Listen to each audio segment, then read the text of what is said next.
আসসালামু আলাইকুম প্রিয় দর্শক, আজকে আমি আপনাদের নিয়ে যাব এক অনন্য ভ্রমণ কাহিনীতে। ভাবুন তো, আপনার হাতে শুধু একটি বৈধ বাংলাদেশি পাসপোর্ট আর কোনো ভিসা ঝামেলা ছাড়াই আপনি বেরিয়ে পড়লেন দুনিয়ার এক প্রান্তে। শুনতে অবিশ্বাস্য লাগলেও সত্যিই পৃথিবীতে এমন বেশ কয়েকটি দেশ আছে যেখানে বাংলাদেশি পাসপোর্টে ভিসা ছাড়াই অথবা অন অ্যারাইভাল ভিসায় ঘুরে বেড়ানো যায়। আজকের ভিডিওতে আমি আপনাদের দেখাবো এমন 10টি অসাধারণ দেশ।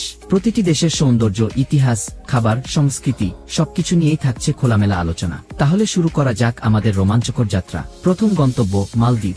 বাংলাদেশিদের কাছে সবচেয়ে পরিচিত ভিসামুক্ত গন্তব্য হল মালদ্বীপ। এটি ভারত মহাসাগরের মাঝে এক স্বর্গীয় দ্বীপরাষ্ট্র। এখানে গিয়ে আপনি থাকতে পারবেন 30 দিন ভিসা ছাড়াই, অর্থাৎ শুধু পাসপোর্ট হাতে নিয়ে বিমানে চড়ুন আর নেমেই উপভোগ করুন নীল সমুদ্রের অপূর্ব সৌন্দর্য।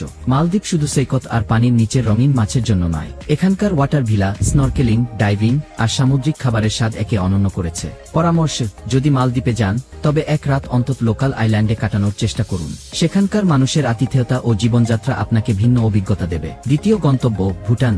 আমাদের প্রতিবেশী দেশ ভুটানকে বলা হয় সুখের দেশ। এখানে মানুষের সুখ দুঃখের হিসাব কষা হয় অর্থ দিয়ে নয়, বরং সুখের মানদণ্ডে। বাংলাদেশিরা ভুটানে যেতে পারেন বিশেষ পারমিটের মাধ্যমে, কোনো ভিসার দরকার নেই। ভুটানের রাজধানী থিম্পু পৃথিবীর একমাত্র রাজধানী শহর যেখানে কোনো ট্রাফিক সিগন্যাল নেই। এখানকার পাহাড়ি দৃশ্য, প্রাচীন মঠ আর মানুষের শান্ত জীবনযাত্রা আপনার মনকে ছুঁয়ে যাবে। খাবারের মধ্যে বিখ্যাত ইয়েমা দাতশি খিজা মরিচ আর চিজ দিয়ে তৈরি, অবশ্যই চেখে দেখবেন। পরামর্শে, সেপ্টেম্বর থেকে নভেম্বর মাস ভ্রমণের জন্য সবচেয়ে ভালো সময়। তখন আকাশ পরিষ্কার থাকে আর পাহাড়ি দৃশ্য সবচেয়ে সুন্দর দেখা যায়। তৃতীয় গন্তব্য বালি, ইন্দোনেশিয়া। ইন্দোনেশিয়ার দ্বীপ বালি শুধু সেক্তের জন্য নয়, বরং সংস্কৃতি, শিল্পকলা আর ঐতিহ্যের জন্য বিশ্বজোড়া খ্যাতি পেয়েছে। বাংলাদেশিরা এখানে পান অন অ্যারাইভাল ভিসা সুবিধা। মানে হলো এয়ারপোর্টে নামার পর সামান্য ফি দিয়ে সহজেই ভিসা পাওয়া যায়। বালিতে গেলে আপনি পাবেন পুরনো মন্দির, ঐতিহ্যবাহী নাচ, চমৎকার শিল্পকলা আর রঙিন স্থানীয় মার্কেট। পরামর্শে, উবুদ এলাকায় অবশ্যই ঘুরে আসবেন। সেখানে ধানক্ষেত, পাহাড়ি ঝরনা আর শিল্পীদের কাজ আপনাকে অন্য এক জগতে নিয়ে যাবে। চতুর্থ গন্তব্য ডোমিনিকা। ক্যারিবিয়ান অঞ্চলের এক লুকানো রত্ন হল ডোমিনিকা। বাংলাদেশিরা এখানে 21 দিন ভিসা ছাড়াই থাকতে পারেন। এখানে রয়েছে বিশ্বের দ্বিতীয় বৃহত্তম গরম পানির ঝর্ণা, যার নাম বোইলিং লেক। ট্রেকিং প্রেমী আর প্রকৃতি ভালোবাসেন যারা, তাদের জন্য ডোমিনিকা সত্যিই স্বপ্নের জায়গা। পরামর্শে, ডোমিনিকার স্থানীয় ফলের জুস একবার ট্রাই করে দেখবেন, স্বাদে একেবারেই ভিন্ন। পঞ্চম গন্তব্য ফিজি। প্রশান্ত মহাসাগরের মাঝখানে অবস্থিত ফিজি হল এক টুকরো শান্ত স্বর্গ। বাংলাদেশি নাগরিকরা এখানে 4 মাস পর্যন্ত ভিসা ছাড়াই থাকতে পারেন। ফিজিতে গেলে আপনার মনে হবে যেন সময় থেমে গেছে।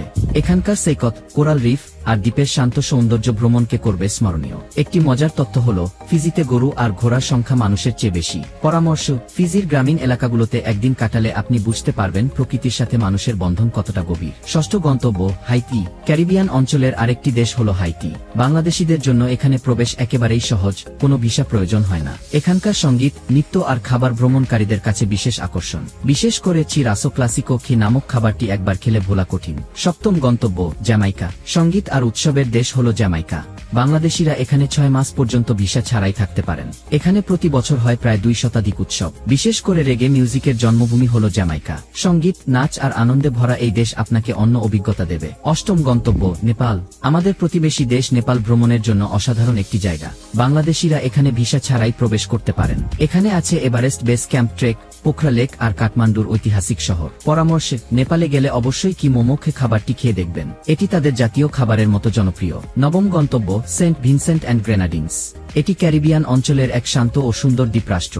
সমুদ্রের সৌন্দর্য আর নীরব পরিবেশ একে করে তুলেছে বিশেষ। বাংলাদেশিরা সহজেই এখানে ভিসা ছাড়াই ভ্রমণ করতে পারেন। দশম গন্তব্য মাইক্রোনেশিয়া। সবশেষে আসি দক্ষিণ প্রশান্ত মহাসাগরের ছোট কিন্তু অসাধারণ দেশ মাইক্রোনেশিয়া। বাংলাদেশিরা এখানে ভিসা ছাড়াই প্রবেশ করতে পারেন। মাইক্রোনেশিয়ার সাদা বালির সৈকত, স্বচ্ছ পানি আর কোরাল রিফ আপনাকে অন্য এক জগতে নিয়ে যাবে। অন অ্যারাইভাল ভিসা আসলে কি? অনেকেই প্রশ্ন করেন অন অ্যারাইভাল ভিসা মানে আসলে কি। খুব সহজভাবে বলি, আপনি যখন কোনো দেশে নামবেন তখন এয়ারপোর্টে গিয়ে একটি ফর্ম পূরণ করবেন, সামান্য ফি দেবেন আর সেখানেই ভিসা হাতে পাবেন। আগে থেকে দূতাবাসে ছুটোছুটি করার কোনো ঝামেলা নেই। এ কারণেই এটি ভ্রমণকারীদের জন্য দারুণ সুবিধা। আউটরো। বন্ধুরা, এগুলোই হলো সেই 10টি অসাধারণ দেশ যেখানে আপনি বাংলাদেশি পাসপোর্টে ভিসা ছাড়াই অথবা অন অ্যারাইভাল ভিসায় ভ্রমণ করতে পারেন। ভ্রমণ শুধু আনন্দ দেয় না, বরং আমাদের দিগন্ত প্রসারিত করে, নতুন অভিজ্ঞতা দেয় আর জীবনকে করে সমৃদ্ধ। আপনি কোন দেশটিতে প্রথমে ঘুরতে যেতে চান, কমেন্টে জানাতে ভুলবেন না। ভিডিওটি ভালো লাগলে অবশ্যই লাইক দিন আর ভ্রমণ বিষয়ক আরো চমৎকার কন্টেন্ট পেতে আমাদের চ্যানেল সাবস্ক্রাইব করুন। ভালো থাকুন, আল্লাহ হাফেজ।